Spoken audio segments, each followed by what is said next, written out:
This is the X-Zone Broadcast Network, broadcasting worldwide on broadcast affiliates and satellite program providers, including CNN Broadcast Network, Sirius Satellite Network, Star Media, Good News Radio Network, Angel Broadcast Network, Wiki Broadcast Network, and WPBN TV. For more information on the X-Zone Broadcast Network, visit us at www.xzbn.net.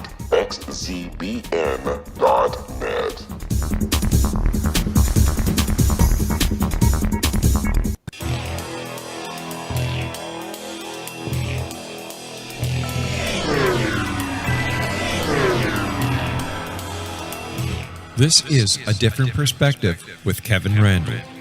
A retired U.S. Lieutenant Colonel, Kevin Randle has been studying UFOs for nearly 50 years. Kevin has investigated some of the most famous UFO cases in the world and has been consulted for dozens of documentaries about UFOs. Considered one of the leading experts into the Roswell UFO crash of 1947, Kevin has written more than 25 books about UFOs, including the recently published Roswell in the 21st Century. Now, here is the host of A Different Perspective, Kevin Randle.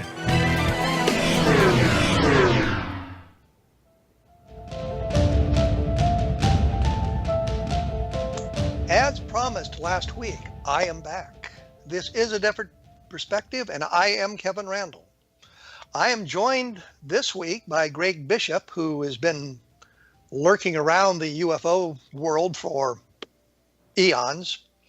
And I don't know why we hadn't spoken much before now, but we had a nice conversation a couple of weeks ago, and I thought it might be a good time to chat with him on the radio. I learned from looking at his biography. I don't know why I cannot talk when I get on the radio. It's just impossible for me. I learned that he is interested in facts that don't fit from an early age, and in 1991, Greg co-founded a magazine called The Excluded Middle, which was a journal of UFOs, conspiracy research, psychedelia, and new science. It ceased publication in 1999, so it had a nice run there. Wake Up Down There, which anthologized many of the articles and features, was published in 2000 by Adventures Unlimited. Greg's second book was Project Beta, the story of Paul Bennewitz, national security, and the creation of the modern UFO myth, which is a lot to say. It was published by Simon Schuster in 2005, which also is part of, I guess I should say Pocket Books is also part of Simon & Schuster, which had a hand in this. And it documented the government campaign of disinformation perpetrated against the unsuspecting U.S. citizen. Weird California, a portrait of the strange and eerie history and places in the Golden State, was released by Sterling Publishers and Barnes & Noble in 2006. Greg contributed about 75% of the material to the photos. I don't mean to make fun of the Golden State. It's just a weird, I guess, nickname for California. From December 2007 to November 2011, Greg blogged for the UFO and paranormal site UFO Mystic. His current book, It Defies Language, is composed of the most important for the most part of entries from the blog, along with older material and brand new articles written just for the collection. For 2 years, Greg has hosted the Country Ghost, a radio show of interviews and music airing on the pirate FM station KBLT in Los Angeles. His current show, Radio Misterioso, can be heard at Mysterioso.com. Interviews with fringe. You should pick a title that's easier to say. That's all I'm going to say about that. Radio Misterioso. Interviews with fringe topic researchers and weird music and the usual fare. Now that I've wasted most of the first segment blundering my way through that, welcome Greg Bishop to whatever the heck this program is called. A Different Perspective. That's what it is. Thank you, Kevin. Yeah, that's kind of a long intro. I guess I should edit that down a little bit. I mean, I guess not everything is relevant and important, but you've got pretty much all the high points there.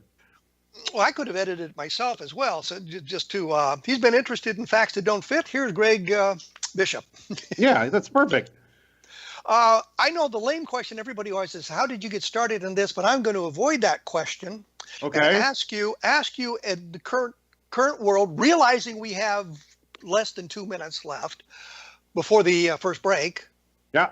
What cases interest you in today's world?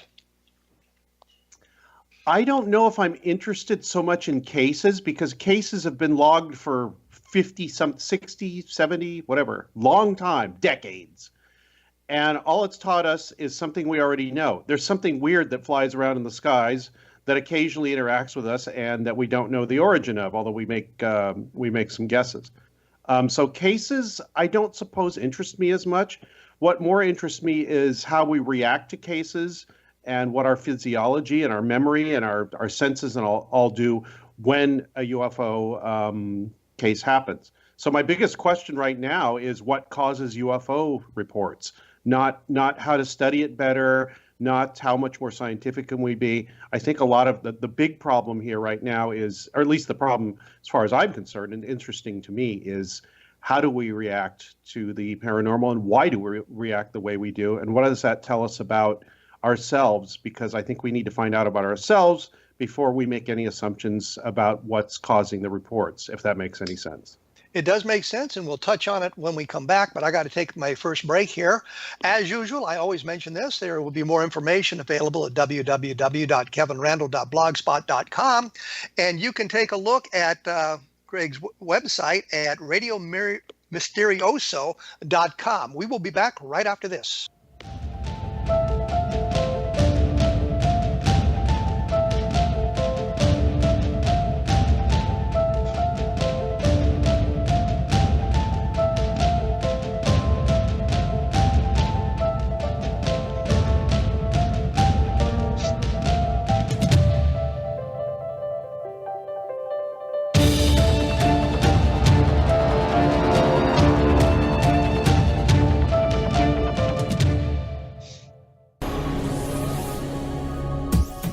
This is the X-Zone Broadcast Network, broadcasting worldwide on broadcast affiliates and satellite program providers, including CNN Broadcast Network, Sirius Satellite Network, Star Media, Good News Radio Network, Angel Broadcast Network, Wiki Broadcast Network, and WPBN TV. For more information on the X-Zone Broadcast Network, visit us at www.xzbn.net.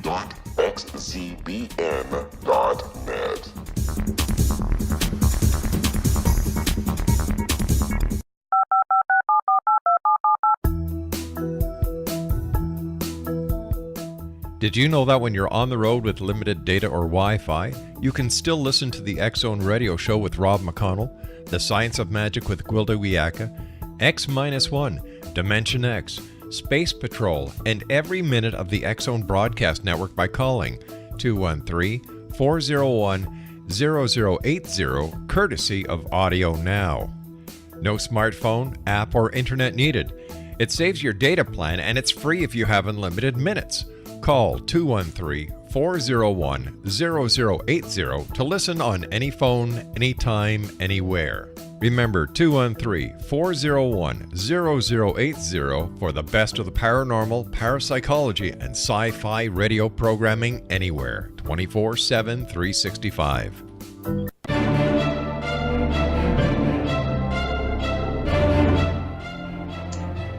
Everybody in the world who hosts a radio program, a TV program, or whatever says, we are back. So we are back. Welcome to a different perspective. Second segment, I guess I'd say, coming to you from beautiful downtown Hamilton, Ontario, Canada, or beautiful uptown, or somewhere around Hamilton, Ontario, Canada, indirectly, I guess. I'm joined by Greg Bishop, who I introduced a moment ago. He is the host of Radio Misterioso, which I think I got out without stumbling over it this time. There you go. Thank you. When we went away, we were talking about your lack of interest in cases, but more so your interest in how people react to it. And you gave us a brief definition about that and but what do you look for in a UFO report about the reactions of the people, for example? To the extent that I look at UFO reports, I'm more interested in the ones that are extremely strange and not really what you would expect, because I've got this intuition that some of the more strange things that happen probably reveal more about the phenomenon than we think. because of our tendency to put things in categories and our tendency to filter things out that don't quite fit. I think I don't have to think. I know there's far more fascinating cases and effects from what people call abductions than most people would care to admit it, especially abduction researchers. They throw out a lot of strange things that they don't think will make the case look good or whatever. And they have to do with psychic episodes. They have to do with poltergeist-like phenomena. They have to do with life changes and what happens to people after these things happen to them. To me is far more interesting. Are you suggesting the abduction phenomena might not be extraterrestrially based, but is more terrestrially based? I'm suggesting that we should not have any assumptions about it while still looking at it and listening to people's reactions and their reports and their impressions without tracking them. And I know that's really hard to do, especially the way we're taught to do things. But I don't know what causes them. I really don't. I've got a very strong suspicion after talking to people for many years, talking to abduction researchers, that it is an external source. I mean, people make the mistake that I'm saying, oh, people are all making it up in their minds and hallucinating it. That is not what's going on. To be sure, I suppose that's part of it. But the core experience, there is something there that's external to the witness. I'm almost certain of that.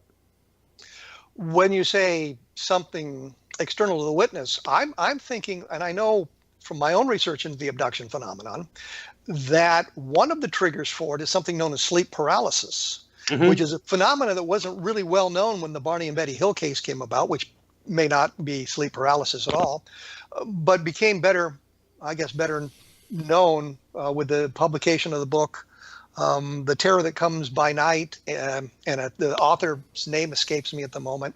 Yes, I have that book. As do I. So you understand what I'm saying. But sleep paralysis, when you look at the symptoms of it, seems to be a good explanation for some of the abduction phenomenon. Have you found that yourself? Yeah, it is. It's a great explanation for some. Every idea that people seem to come up with in ufology, and particularly in ufology, but to some extent in the other paranormal areas, research areas, it never fits all the data. But the thing is that people ignore the parts that they don't like instead of looking at the entire picture. No, sleep paralysis is a great explanation for some of what's going on during what people call abductions, and it might be what's going on in a great deal of them.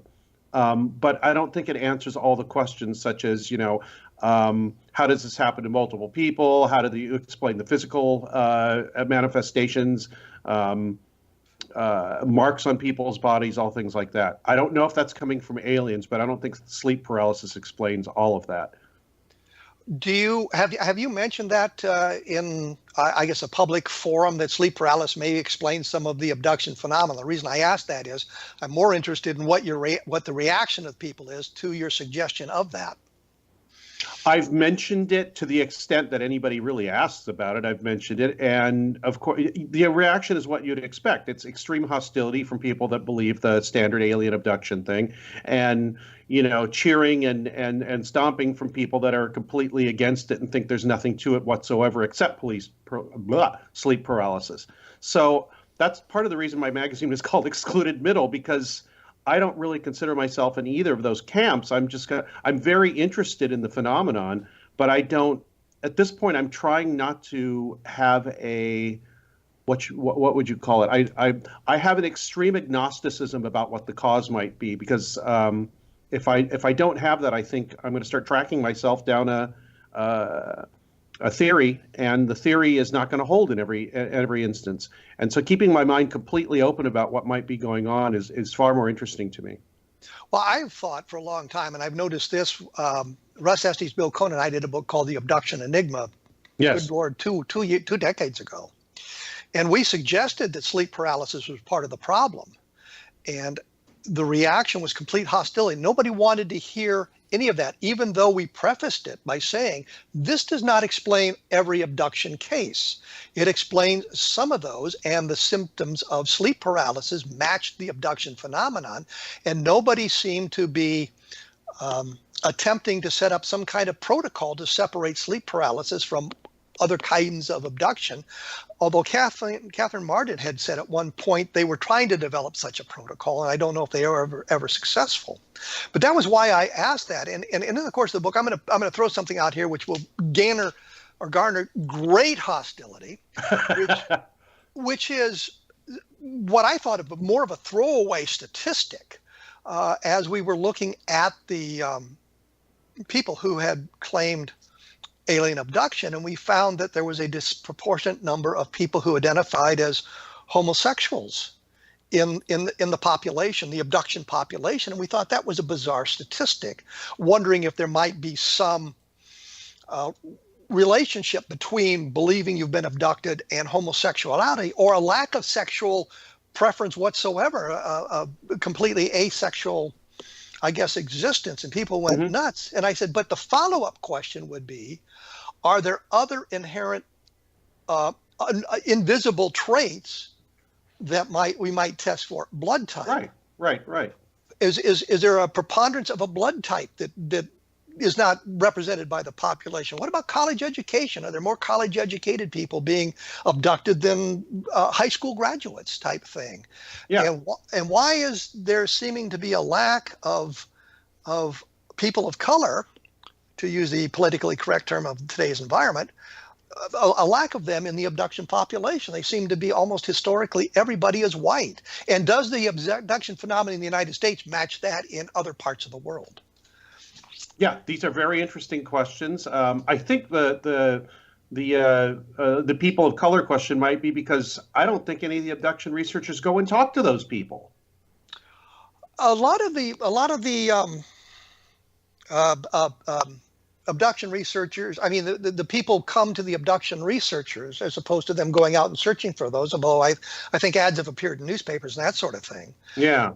But well, what if you were a Black or a Hispanic or a Vietnamese or whatever abduction researcher? Do you think that would make that? There's a good question. Do you think people would answer the ad then? Who knows? Well, and do we want people who are answering an ad? Right, exactly.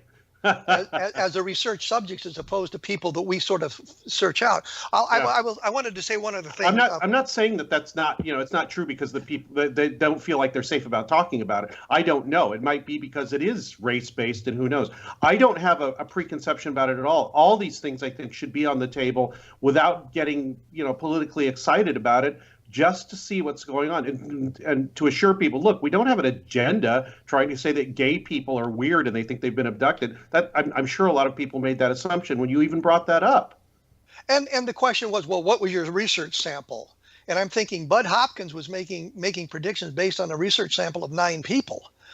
We had 316 people in the sample that we talked to.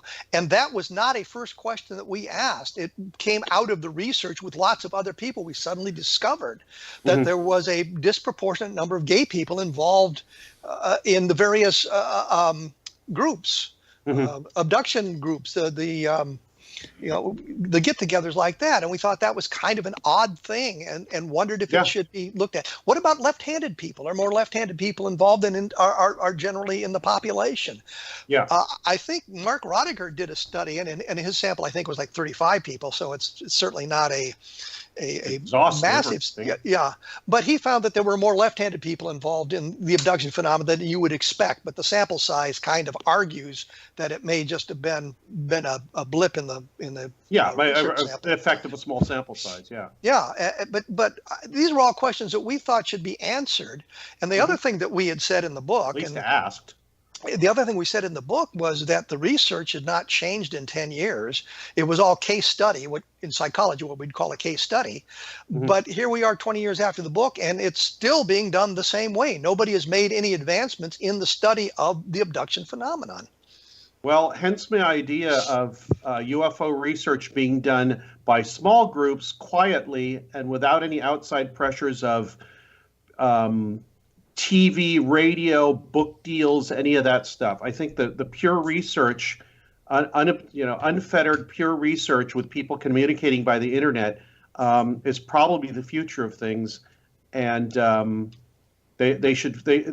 thorough, and non-dogmatic, whatever you want to call it. But I think that freedom is not there because there's peer pressure from a lot of abduction researchers to do it that way, do that case-based instead of a statistically based model and a statistic way of looking at it. This has been attempted, but so few times so far.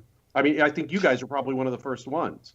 Well, the other thing, and again, we're getting close to a break here, that we were thinking about is that we needed to take a look at all of these sorts of things to see if we could break it down. And we noticed that Bud Hopkins got aliens who seem to be very scientifically cold-oriented, that type of thing. David Jacobs got the people who believed in the hybrid philosophy, and John Mack got the people who had an Eastern philosophy from the aliens.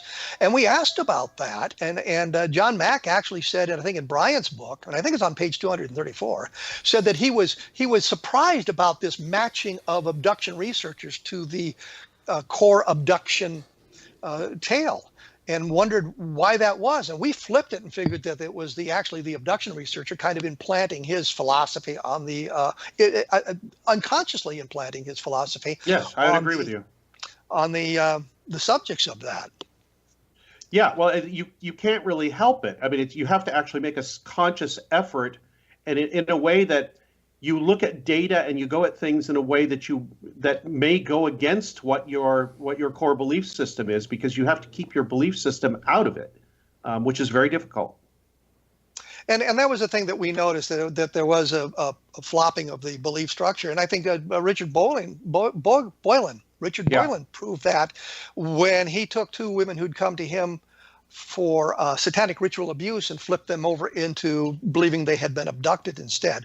We're going to have to take another break here, and we may try to break away from abductions when we come back. Once again, take a look at www.kevinrandle.blogspot.com. My book on abduction, which is 20 years old, and I hate to say that, is the abduction phenomenon, or the abduction enigma. I don't know why I said abduction phenomenon. The abduction enigma.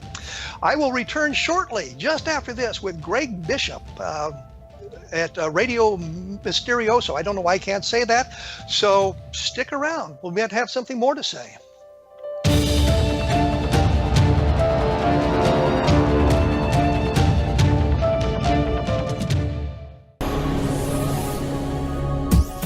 This is the X-Zone Broadcast Network, broadcasting worldwide on broadcast affiliates and satellite program providers, including CNN Broadcast Network, Sirius Satellite Network, Star Media, Good News Radio Network, Angel Broadcast Network, Wiki Broadcast Network, and WPBN TV. For more information on the X-Zone Broadcast Network, visit us at www.xzbn.net.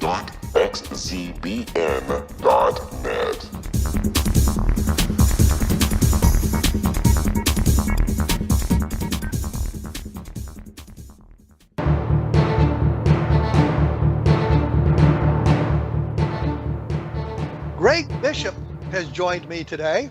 I thought I'd just do the introduction of the segment a little bit different than most people do it. Greg Bishop is with me. We're talking about UFO research in a different vein, a different way of doing UFO research, or paranormal research, I should say. We were talking about abductions when we went away, and I wanted to ask, I suggested that sleep paralysis would explain some UFO abduction cases. I think the Pat Roach abduction from Lehi, Utah in 1976 is completely explained by sleep paralysis. Are there other similar psychological phenomenon or terrestrially based phenomenon that might explain some of the abductions as well that you've come across? I'm not really an abduction person, but I think that I look at it kind of as like the old contactee thing. I think some of them may have had some sort of experience, but in their brain and their personality, everything, trying to deal with whatever that experience is, that a lot of things could get thrown into the mix and be confabulated into that story. So there may be a core Well, experience, which is very strange to the person. But then, as soon as they start reading the abduction literature or getting an abduction researcher attached to them, it starts being tracked down that pathway.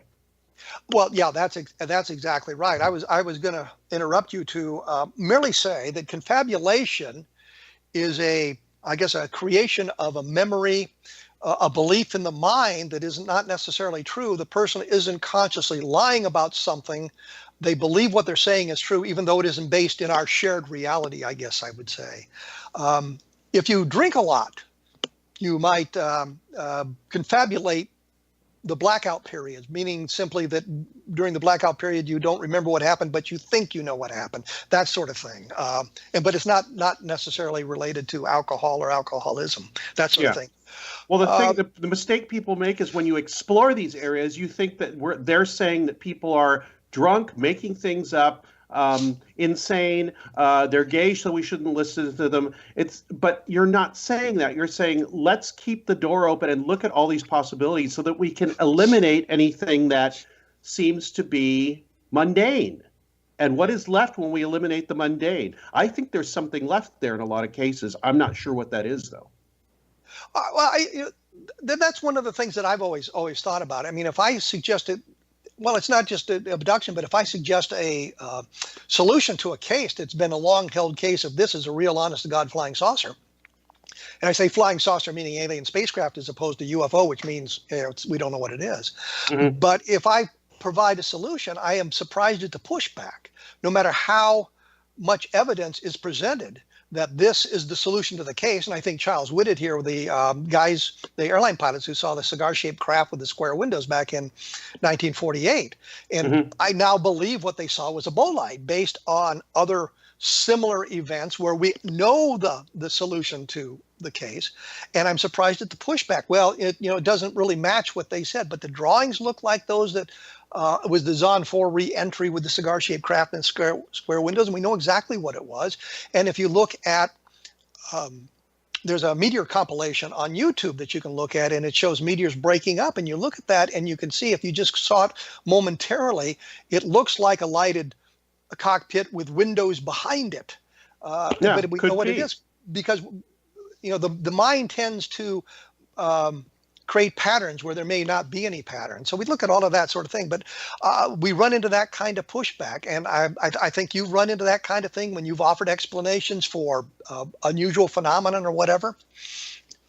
Yeah, I definitely have, but which is why you said, what cases interested you? I'm thinking, I don't know if cases interest me anymore, because whether you explain them or not, it really doesn't make a difference to the greater part of UFOs research, at least the loudest part of it, which is all that anybody pays attention to. So the fact of trying to prove something, either prove or disprove something to people that already have a belief about it, be they for or against it, is kind of a losing proposition. It's like going into a political argument and expecting the other person to change their mind because they see how right you are. It's just, statistically very unlikely that that's going to happen. So I'm not interested in convincing anybody of anything, because it's a tough road, and you just get people mad at you. What I'm interested in really is answering my own questions, which I think all the researchers I admire, that's their goal, is to answer their own questions. And if some good research and thought and theorizing and breakthroughs can be done that way, that's preferable and more exciting. Well, the other thing about abduction research, and I hate to keep coming back to that, but this thought struck my mind, and I thought it was important to get out there, is they did a study a number of years ago, 2 decades ago, where they surveyed people who had claimed to be abducted. And there were 5 critical questions in there that proved they had been abducted.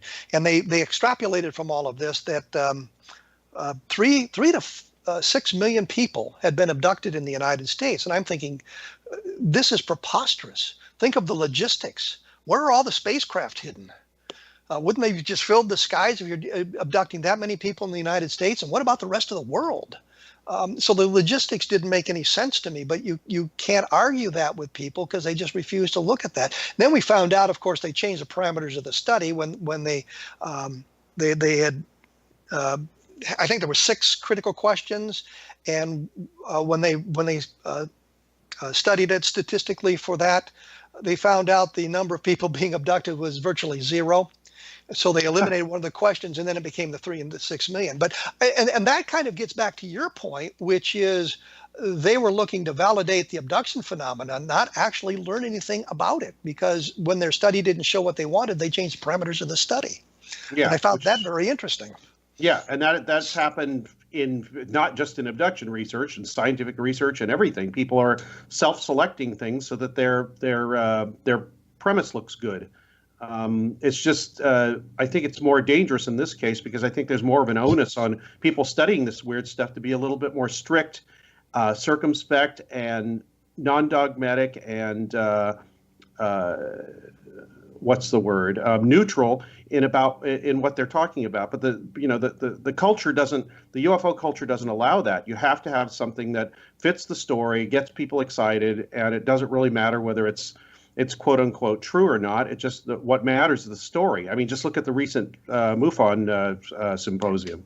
Took the words out of my mouth. I was about to say that. Look at the recent MUFON symposium where they had the time traveling guys. And the Star Warrior, which is the one that really annoyed me, where he was abducted from his bed, fought on Mars and various planets with the aliens, and then returned to his bed 15 minutes later. Yeah, that was Corey Good, I guess. Yeah, and I asked Jan Harzan specifically about that on this program. He said, well, we wanted to present an interesting program and let the membership decide for themselves whether this guy is telling the truth. And I said, what's to decide? It's preposterous on the face of it. No, that's not what they want. They want to be popular and make money. Yeah, well, I understand that. And MUFON has moved from an investigative organization to a corporation, which his mission is no longer to study the UFO phenomenon, but to make money for MUFON and pay some of the people extraordinary salaries. Yeah, you had James Clarkson on, I think, about the same time I did, because I saw him in Roswell, and I said, I can't believe I've never really talked to you. So within a couple of weeks, he was on the show, and he had just resigned when he came on my show, which the timing was amazing. And I think that you had him on like within 2 days after that. I think it was probably because I have to record on Wednesday afternoons. Otherwise, I had him on sooner. But yes, absolutely. And the thing was, he's not the only one that I've run into. I've just heard of, well, and I don't want to say it was the guy in Florida, so I won't. But I've just heard that there's been a number of other MUFON state directors who've quit over the same problem. Yeah, and a bunch of them quit in the first place because of the scandal with John Ventry. And the reaction to that one. And so the thing is it's just imploding from the inside. And I think I had a talk. I gave a talk in 2009, and I suggested maybe that large UFO groups cannot tackle the problem because of the nature of groups and the top-down nature of human groups and people that are led by leaders and they have a certain direction. The UFO problem does not subscribe to being looked at by that kind of organizational structure. So I was saying that maybe that organizational structure should be broken down or eliminated, and people walked out of the talk. And now now here 9 years later or 8 years later, we're seeing the result of that. And I'm not to say, oh, I was right, but it's just kind of, I think things are changing in a way that I think they should be, which is, like I said, towards the smaller groups and towards the more directed research by independent small groups of people or individuals. I thought that the reason for the problems with MUFON was the change in leadership, which they brought in a business guy. And he looked at it, this is a corporation. Our job is to make money for the corporation. What can we do to make money for the corporation? And UFO investigation became secondary to him. It's not important. It's making money for the corporation. And I think the latest symposium proved that. They weren't bringing in people who had things to say that were important to UFO research, or people who could talk about specific cases in depth. And you can think of any number of people who could talk about a specific case. Stan Gordon from Pennsylvania could talk about the Kecksburg UFO crash. Clarkson could talk about the one that he's got up in the Northwest, that sort of thing. they're bringing in people telling these preposterous tales because they're exciting tales and they're interesting tales, but they have no basis in reality. Yeah, well, the other thing that Clarkson said, which I realized the reason it had gone this direction, was because MUFON almost went out of business a couple of times, and so some of these moves were out of desperation. We've got to keep this thing on a financial footing where it can survive, but they went way over in the other direction. Walt Andrus had said to me, and to others, I shouldn't say just to me, but to others in around 1990, 1989, 1990, that they were moving toward embracing more New Age phenomenon because that's a larger, I guess, database to draw from, a larger crowd to draw from than just UFOs. We can bring in all this other stuff. And is that what you find too, that the paranormal is a much larger group of individuals with a lot of different things going on? Yeah, I think, well, the thing is, if you look at the UFO phenomenon and you look at it for a while and talk to some of the witnesses and even some of the researchers who won't admit it, is there's paranormal stuff going on just besides the sightings, especially when there's closer encounters. And so I think it needs to be included. I don't think it should take over, but I think that you can't deny that part of it. If you want to call it New Agey, go ahead and call it that. But I think that part of it can't be denied. It should be included, but not at the expense of having a specific belief system or having money run the organization or a specific idea about what the source of the phenomenon is run the organization. No, balance is what's needed, and you can almost never find balance in a large organization like that. It's got to be, somebody runs it with their specific idea, and everybody kind of has to follow along. The thing that worries me and makes me feel bad is because there are hundreds and hundreds, probably thousands of people in MUFON that don't agree with the way that it's being run and have their own ideas about things and are a lot more open-minded about these subjects that we talk about. I've known this because I've spoken at these places. Let me break in here because I'm running up against my break again, and you know how that works. We don't have a lot of time.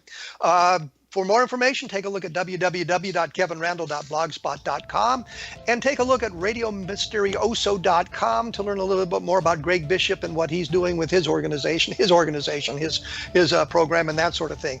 We will be back for the final segment right after this, so stick around.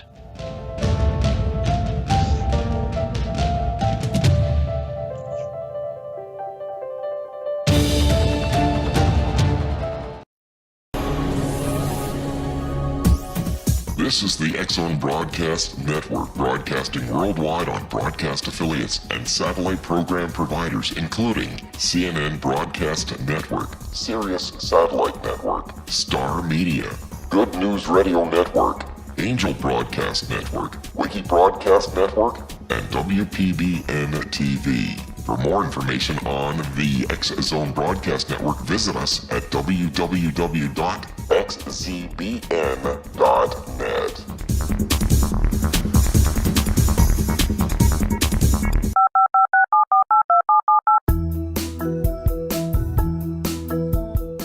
Did you know that when you're on the road with limited data or Wi-Fi, you can still listen to the X-Zone Radio Show with Rob McConnell, The Science of Magic with Gwilda Wiyaka, X-1, Dimension X, Space Patrol, and every minute of the X-Zone Broadcast Network by calling 213-401-0080, courtesy of Audio Now. No smartphone, app, or internet needed. It saves your data plan and it's free if you have unlimited minutes. Call 213-401-0080 to listen on any phone, anytime, anywhere. Remember 213-401-0080 for the best of the paranormal, parapsychology, and sci-fi radio programming anywhere, 24/7, 365.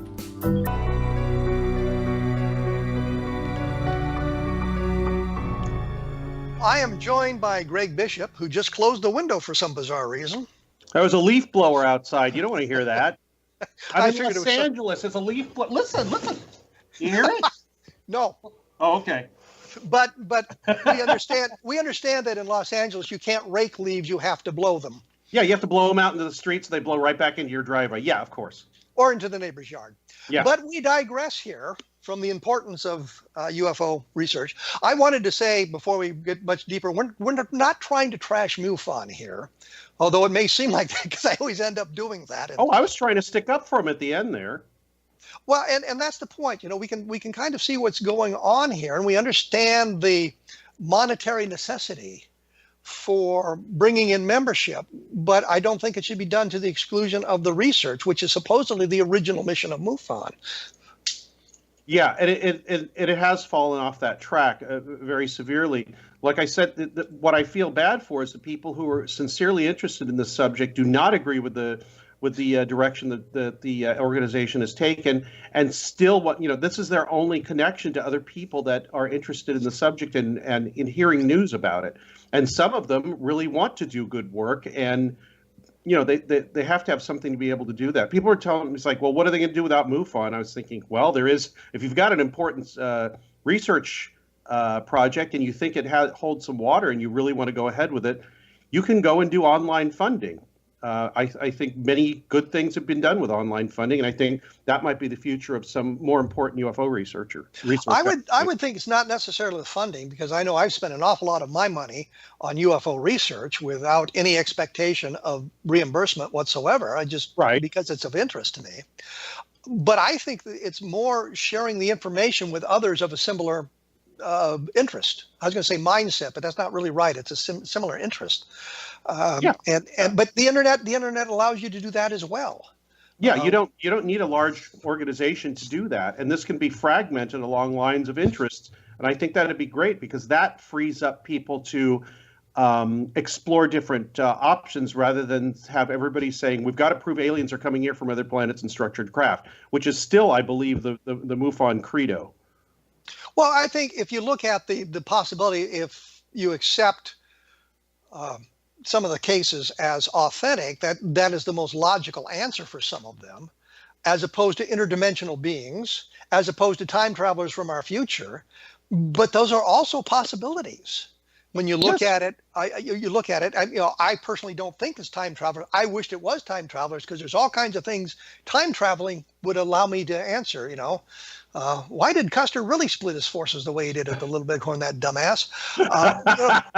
That sort of thing. I mean, you could find out what really happened in some of these events. Who was really Jack the Ripper? And I mentioned that because they just sort of ended that on History last night. Or the other night, I should say. But I mean, there are many possibilities, and I think they all should, they should be considered on their own merits, not to the even stupid sounding ones, not to the exclusion of all the others, and freeing that up so that everybody has a equal say. Maybe the good stuff rises to the top, at least for the thoughtful people who pay attention. Well, the one thing that I always tried to do is look at each case differently. And if I have an opinion of a case, I revisit, a case or a subset, cattle mutilations, crop circles, alien abduction, all these subsets of ufology. I have strong opinions about all of those things, but I revisit them periodically to see if the situation has changed significantly that maybe would override that opinion and suggest that maybe I was on the wrong track. But I don't see a lot of that going on in the UFO field. I set down my track. Cattle are being mutilated by alien spacecraft. I don't want to hear anything else, period, end of discussion. Yeah, well, I think you're extremely rare. I'm trying to be that way, where you base your opinions on the newest available information that you think is the best information possible at the time, and be open at some point to having your opinion change when new information becomes available.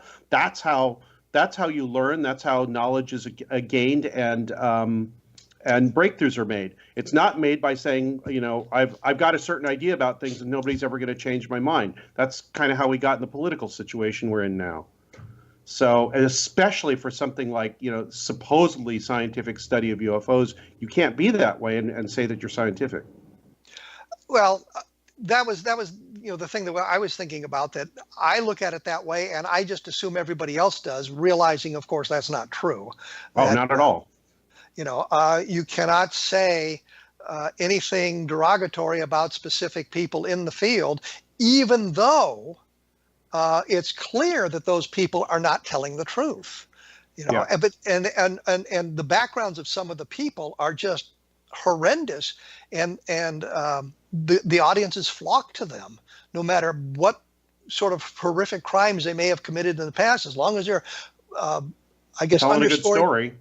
Or reinforcing your belief structure. Well, I'm on Right. board with that right there. Let me sit in the front row. Yeah, well, there's a host of psychological reasons why people stick with what they think is safe for them and around people that agree with them, and that's I'm sorry that hasn't been inculcated out of the population. It's just getting worse. And the other thing we should point out is that it's not just related only to UFOs, and you can point to anything. Science today often is the same way. If I say I do not believe climate is being changed by human participation, I am suddenly a climate denier, and I'm a bad person. Yeah. And it's not that I'm going to look at the data and say, well, some of the data is a little shaky here. The first thing you do is say, instead of saying, throwing a rock at the person, is good. Show me your data. Show me what's convinced you. Yes, absolutely. And if you can't do that, then your ideas should be rejected. And I can think of a couple of things in the contactee world where they don't show the data. It's, well, we're not going to denigrate ourselves to answering that question. It's unimportant. We've answered it before. Well, what's your proof? Well, we've answered that before. We're not going to go there again. So we run into that kind of problem in the UFO field. But it's also, I guess, a problem with the scientific community and the religious community and the political community and the academic community. But I could go on, but I won't. Yes, well, the old adage from Robert Anton Wilson, which I always bring up: what the thinker thinks, the prover proves. Okay. Sounds good to me. Yeah, well, if you got a belief about something, you can torture any data to fit in whatever your stupid belief system is. We see it all the time. Oh yeah, and you should look at all the data, and that's the problem. We look at the data, we cherry pick the data, and I think a lot of people aren't consciously cherry picking the data. They do it. They remember the stuff that reinforces their belief structure and kind of forget the stuff that suggests maybe there's a problem with what you believe to be true. Yes, exactly. I gotta guard against that for myself all the time. I try to guard against it because I don't want to be saying something that I can't back up. And if I can't back it up, either I shut up about it or I learn about it. Well, that was the point of Roswell in the 21st Century, which was the book that I had come out just last year. Which I am reading. And you should go to Amazon and put up a wonderful review immediately, if not sooner. But I mean, the point was, look at the case, look at it as a cold case. Look at all the evidence now that we have, and what can we say about the case that we couldn't say 20 years ago? What have we learned in the last 20 years about the case? And it comes to us, and I don't want to give away the ending here, but it comes out as not nearly the robust case that we thought it was 20 years ago or 25 years ago. And that was the important thing for me. Let's look at this and look at all the evidence. And I just posted something to my blog about General Exxon and one of the stories that he told that to me was unimportant at the time because I was interested in Roswell. But here's a story he told about 4 aircraft disappearing in Kentucky in the mid-1950s, chasing a UFO. And he said it's all documented, but we could not document any of it. Well, there's an example for you where if there's no documentation, doesn't mean it happened or didn't happen. It just means there's no documentation on it. Well, but I think it really was sort of a combination of Flight 19 and the Mantell. Yes, exactly, Mantell. I think he just got the facts confused because it was something that wasn't that important to his life at that time. Oh, so it's not confabulation, but it's what's the word? Where you take 2 different things and you hook them together and thought they were the same thing. There's a term for that, but I can't remember what it was. And we're not going to get to it today because we have only a couple of minutes left. And I'm going to take the last minute here to thank you for being on the program with me today. I think it's been a wonderful conversation. Oh, I had a lot of fun. I'd do it again anytime. Okay, we'll do it tomorrow. Okay. No, just kidding. It's radiomysterioso.com. Where can they find that? How do they listen in? If you go to radiomysterioso.com, there are every show has a listing, and you can either download it. There's a direct link for it, and you can hear all the shows going back for like the last 5 years here. There's probably 200 or 300 shows in there for everyone. Well, there you go. So take a look at that, and your latest book is is It Defies Language, and also part of the book Reframing the Debate, UFOs Reframing the Debate, which is getting both good and bad reviews, which makes me very happy. Yes, I get a lot of negative reviews for my stuff as well, so I understand that. Well, let me thank you for being on the program with me today.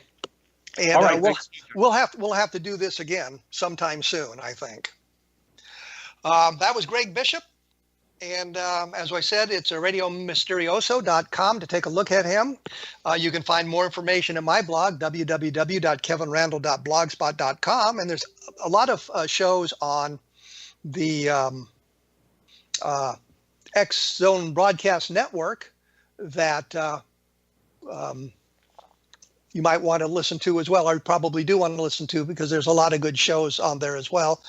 We will be back in 167 hours with another edition of A Different Perspective.